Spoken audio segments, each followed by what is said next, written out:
জীবনে তিনি ধাক্কা খেয়েছেন বহুবার, বহু দরজা তার মুখের উপর বন্ধ হয়ে গিয়েছিল। অবসাদে ভুগছিলেন তিনি, আত্মঘাতী হওয়ারও চেষ্টা করেছিলেন অনেকবার। কিন্তু তিনি যখন অবসর নিয়েছিলেন তখন তার মতো সুখী মানুষ কমই ছিলেন। কোটিপতি হয়ে শেষ করেছিলেন কর্মজীবন। তিনি হলেন কর্নেল হারল্যান্ড স্যান্ডার্স, যিনি কেএফসির প্রতিষ্ঠাতা। কেএফসির বিজ্ঞাপনে সাদা দাড়ির সেই মানুষটি হলেন স্যান্ডার্স।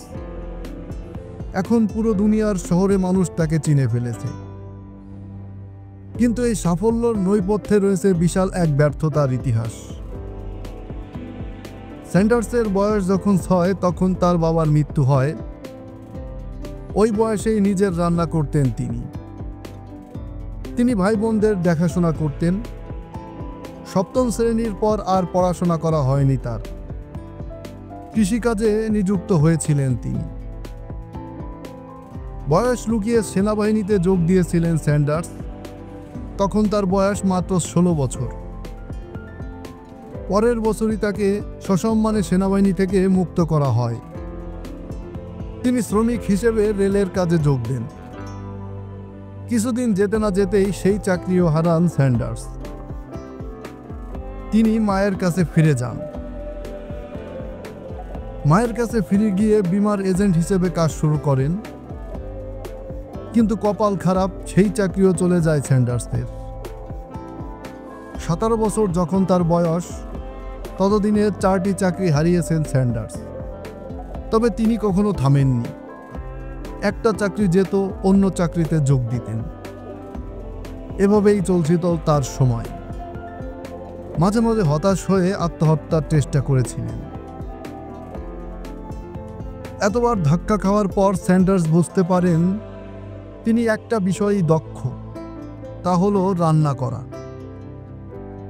তারপর তিনি ঠিক করেন একটি দোকান খুলবেন এবং রান্না করেই নিজের জীবনযাপন করবেন। যেমন ভাবনা তেমন কাজ, একটা দোকান খুলে ফেললেন। টেনেসির কাছে করবিনে একটি পেট্রোল পাম্পে খাবারের দোকান খুলেছিলেন তিনি। সেটাই ছিল কেএফসির প্রথম বিপণী। সেখানে নিজের তৈরি চিকেন ফ্রাই বিক্রি করতেন, সাথে সস, যার রেসিপি ছিল গোপন। ধীরে ধীরে ক্রেতাদের দারুণ পছন্দ হয়ে গেল স্যান্ডার্সের তৈরি চিকেন ফ্রাই। জনপ্রিয়তা বৃদ্ধি পেতে থাকে স্যান্ডার্সের, ক্রেতার সংখ্যা বৃদ্ধি পেতে থাকে। ক্রেতার সংখ্যা যখন বাড়তে থাকে তখনই দোকানে একটা সমস্যা দেখা দেয়। কেননা তার দোকান ছিল অনেক ছোট। তখন তিনি আবার নতুন করে পেট্রোল পাম্পের কাছে একটি বড় মোটেল খোলেন। সেই মোটেল আরো জনপ্রিয় হয়ে ওঠে।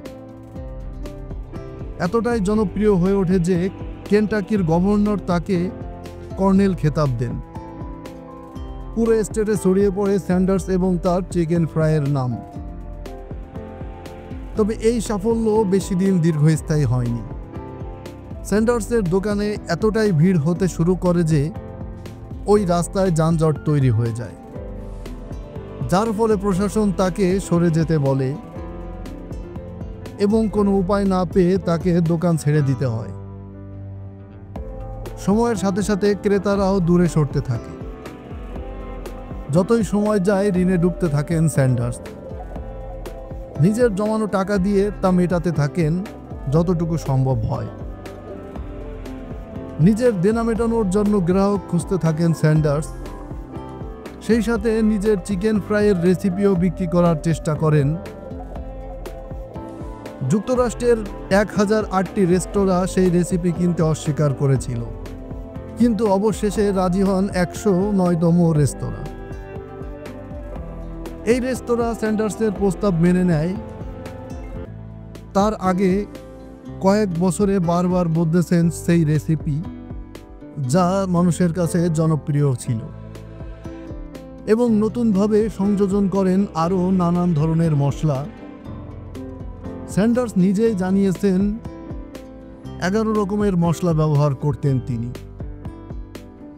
ক্রেতারা সেই রেস্তোরাঁয় আবার ভিড় জমাতে থাকে স্যান্ডার্সের তৈরি চিকেন খেতে।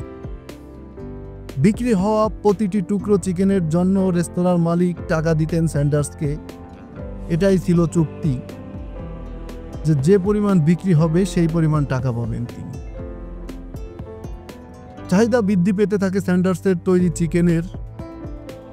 একে একে 100টি বিপণীকে ফ্র্যাঞ্চাইজি দেন স্যান্ডার্স, যার ফলে অল্প দিনের মধ্যেই কোটিপতি হয়ে যান তিনি। নিজের ব্যবসার সংস্থার মুখপাত্র জুনিয়র জন ব্রাউনকে বিক্রি করতে রাজি হয়ে যান তার এই সম্পূর্ণ চিকেনের রেসিপি। তবে তিনি শর্ত দেন তাকেই মুখপাত্রের কাজ করতে হবে। $20 লাখ বিক্রি করেছিলেন ব্যবসা। এখন 115টি দেশে রয়েছে কেএফসির এই বিশাল দুনিয়ার ফাস্ট ফুড সংস্থাগুলোর মধ্যে পৃথিবীর অন্যতম হলো কেএফসি। স্যান্ডার্স ব্যর্থতা কাটিয়ে ঘুরে না দাঁড়ালে এই সাফল্য আসতো না। বারবার ব্যর্থ হতে হতে একটা সময় সফল হলে সেটাই ইতিহাস হয়। তারই একটা বড় প্রমাণ কেএফসির এই প্রতিষ্ঠাতা স্যান্ডার্স।